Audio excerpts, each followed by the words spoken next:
With some help from the new Digic 7 image processor, the EOS M5 is capable of shooting at a burst rate of 7 FPS, with full AF functionality and metering, and it can sustain this for up to, approximately, 31 JPEG files, before dropping in speed to 4 FPS, continuing at this rate until the card is full.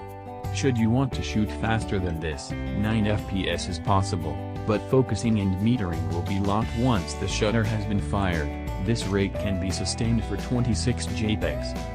The EOS M5's metering system offers the choice of evaluative, partial, center-weighted and spot metering modes, with the default evaluative option working well, as with the shot above, although it's worth remembering that this is hooked up to the chosen f-point, so in some scenes you might need to dial in some exposure compensation.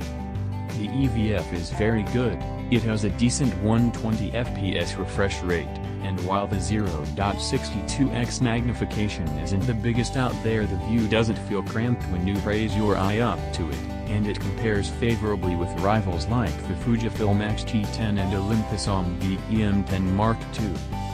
The rear LCD's touchscreen interface is excellent, tying in seamlessly with the M5's body-mounted controls to offer quick access to pretty much any core setting you want. Tap the quick menu button and you can select and adjust every key setting.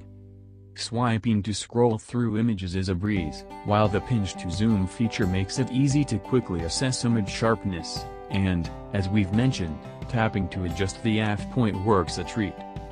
The 295-shot battery life lags a little behind the likes of the X-T10's 350, an extra battery is something we'd certainly recommend, while the combination of Wi-Fi, NFC and Bluetooth connectivity makes it pretty hassle-free to transfer images from the M5 to your smart device.